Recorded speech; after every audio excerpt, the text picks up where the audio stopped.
What's up, guys? In this video, I'm going to have another wrestler profile for you guys.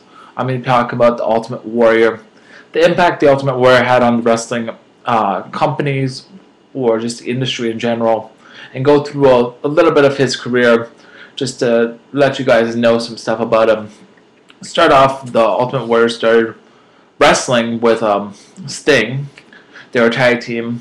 A lot of people don't know. It was kind of shadowed down in the Self-Destruction of the Ultimate Warrior DVD that WWE brought out. But he started off with Sting, eventually branched out onto his own, became the Dingo Warrior.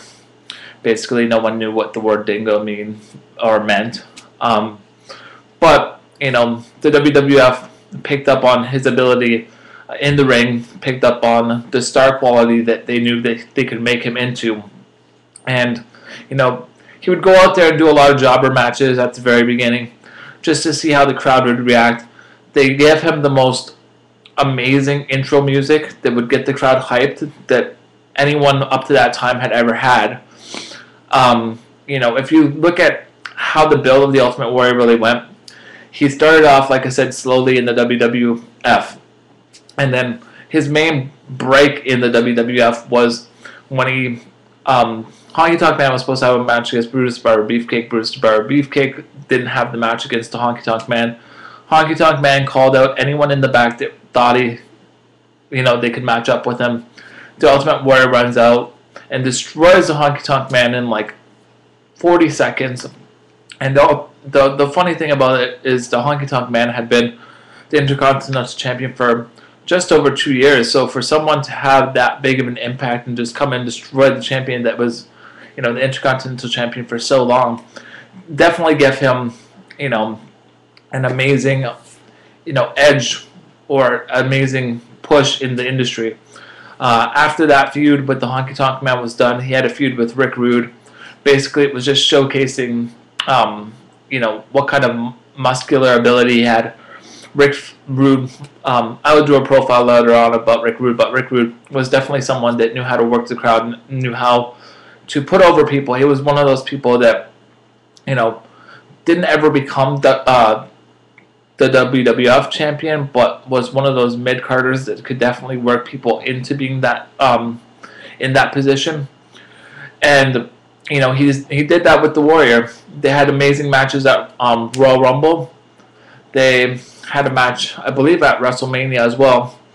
And like I said, Rick Rude definitely helped build up the hype around the Ultimate Warrior. Then the Ultimate Warrior would go on to have a match with Hulk Hogan, of course, the Ultimate Challenge, at WrestleMania 6, where he would win the WWF title. And, a lot of people were saying that it was kind of rushed for him to do it, but at the same time, if you look at it, Ultimate Warrior and Hulk Hogan were probably the two biggest guys in the company at the time. And even though Hulk Hogan would never admit it, he passed the torch to the Ultimate Warrior, and it was the best thing to do.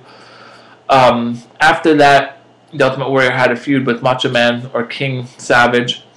That's because he was attacked during a match with Sergeant Slaughter for the WWF title, and Macho Man cost the Ultimate Warrior the title. Their rivalry went back and forth for a while there. And even before that, the matches between Ultimate Warrior and Sergeant Slaughter were great matches.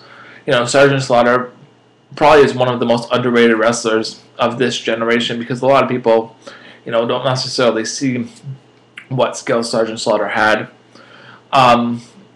Then, of course, there was the match made in heaven, match made in hell that we all know about, where supposedly Ultimate Warrior held up Vince McMahon for a lump sum of money. The Ultimate Warrior would therefore be fired after the match. And then the Ultimate Warrior's career sort of went nowhere for a while there. He made his return, and it was later on, I believe it was in, 93, 94, he made a return. And it was very short. The WWF at that time really didn't have a direction they wanted to take the Ultimate Warrior in. They just wanted to see if they could get that star motivation out of him that he had in the 1980s. And, he had a feud with Jerry Lawler.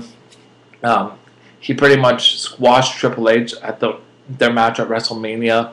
I think that's probably one of the low points in Triple H's career, is just getting destroyed by the Ultimate Warrior so quickly. The Ultimate Warrior, after he was released by WWF again, wasn't seen for a while, and then the WCW came along, and of course the WCW joined their heyday of the NWO and stuff like that. They were really into reestablishing storylines that had started in the WWF, and they brought back the Ultimate Warrior to have a feud with Hulk Hogan. Even then, for them to rekindle a rivalry that had happened like at that point almost 7 years before was really hard, because not that people didn't have interest in the Ultimate Warrior, it was just he didn't really fit well with the storylines that were going on. The Ultimate Warrior would then again be released, and the last time we would hear about him after that for a while would be the self-destruction of the Ultimate Warrior, which pretty much was WWF's way of, or WWE at the time's way of, destroying the Ultimate Warrior's career.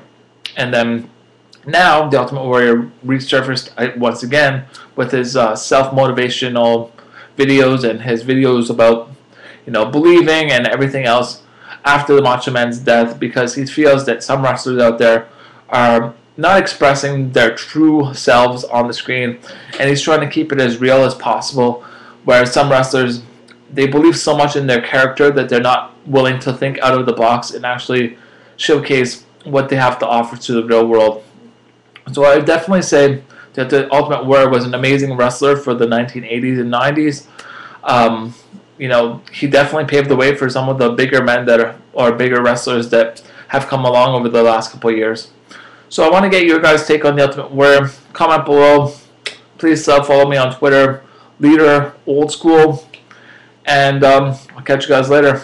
Peace.